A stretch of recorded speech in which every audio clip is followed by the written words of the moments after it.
बिस्मिल्लाहिर्रहमानिर्रहीम। अस्सलामुअलैकुम।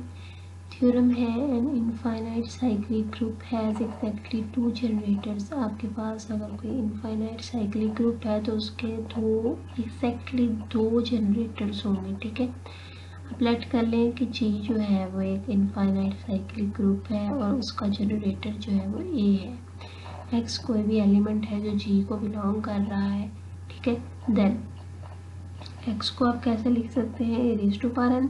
ठीक है, क्योंकि आपके पास ए जो है वो जनरेटर है तो एक्स ए की कोई ना कोई पावर है for some n belongs to G, और x is equal to a inverse और उसकी power negative n for some n belongs to G.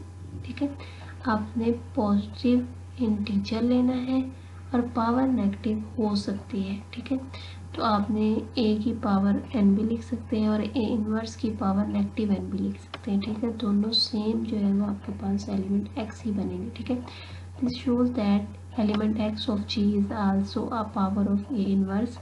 ठीक है, ए की पावर तो है ही लेकिन इसको ए इनवर्स की पावर में भी लिखा जा सकता है, तो ए इनवर्स जो है वो आल्सो जनरेटर हो जाएगा जी का। ठीक है, आप एलिमेंट को अगर किसी दूसरे एलिमेंट की पावर में लिख सकते हैं, बल्कि तमाम एलिमेंट जो है वो अगर किसी एक या दो एलिमेंट की पावर में लिखे जा सकते हैं तो वो दोनों ही जो है वो ग्रुप के जनरेटर हो जाएंगे। ठीक है, हमने ये शो करना है कि जो आपके पास दो जनरेटर हैं, हमने शो तो कर लिया है ना कि दो जनरेटर हैं, दो जो एलिमेंट्स हैं उनकी पावर में हर एलिमेंट्स को लिखा जा सकता है। तो हमने अब ये शो करना है कि वो दोनों एलिमेंट जो है वो सेम नहीं है। ठीक है, मतलब ए और ए इनवर्स आपस में बराबर नहीं है। ठीक है, आप कंट्रेरियली सपोज कर लें कि ए इनवर्स ए के बराबर है। अगर ए इनवर्स और ए बराबर है तो इसका मतलब है कि ए स्क्वायर जो है वो आइडेंटिटी के इक्वल हो जाएगा। ठीक है, आप जो है वो इसको इधर ले आए डिवाइड कर लें या इसको उधर ले जाएं डिवाइड कर लें, जिस तरह भी आप करना चाह रहे हैं, तो आपके पास ए स्क्वायर आइडेंटिटी में आ जाएगा। ठीक है, अगर ए स्क्वायर आइडेंटिटी बन गया है तो इसका मतलब है आपके पास जो ऑर्डर है वो ए का 2 है, ए का ऑर्डर 2 है। Since the order of cyclic group is same as that of its generator so the order of g is also 2। ठीक है, अगर आपके पास ए का जो है वो ऑर्डर 2 आ जाता है तो जी का ऑर्डर भी 2 होगा। हमने प्रीवियस थ्योरम में ये चीज़ प्रूव कर ली है। ठीक है, कि ऑर्डर जो है वो आपके पास एलिमेंट का ऑर्डर और ग्रुप का ऑर्डर साइक्लिक ग्रुप का सेम होते हैं। तो ये हमने जो थ्योरम में स्टेटमेंट पढ़ी थी वो ये थी कि आपके पास जी इनफाइनाइट है लेकिन यहाँ पे उसका ऑर्डर 2 आ गया है। ठीक है, तो आपके पास यहाँ पे क्या आया, कंट्राडिक्शन आ गई। So a inverse is equal to a is wrong. आपके पास ये जो स्टेटमेंट है, ये जो आपने सपोजिशन की थी ये रॉन्ग है, hence a inverse is not equal to a. आप इसका जो कंट्रेरी स्टेटमेंट है वो ट्रू कर लें। ठीक है, फाइनली सपोज दैट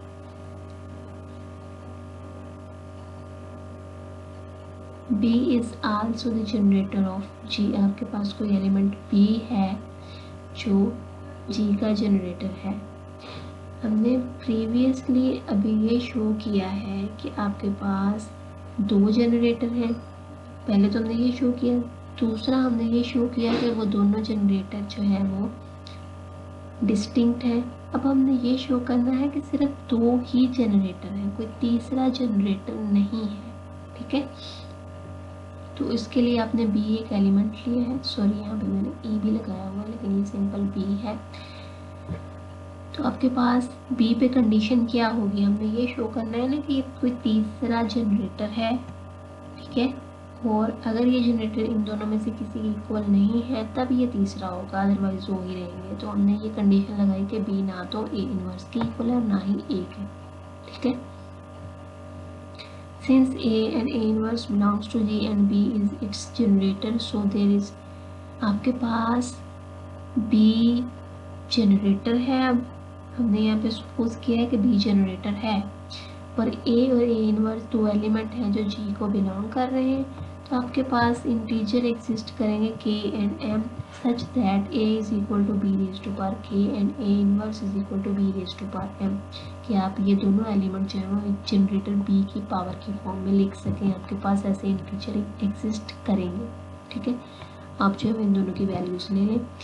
अब आपके पास क्या है कि a is equal to b raise to power k, और a इनवर्स को जो है वो आप माइनस दूसरी तरफ ले जाए, उसकी जो नेगेटिव पावर थी वो दूसरी तरफ ले जाए, तो a is equal to b raise to power negative m आ गया। ठीक है, अब ये a की दो वैल्यूज आ गई, a जो है वो एक एलिमेंट है, उसकी दो वैल्यूज आ गई।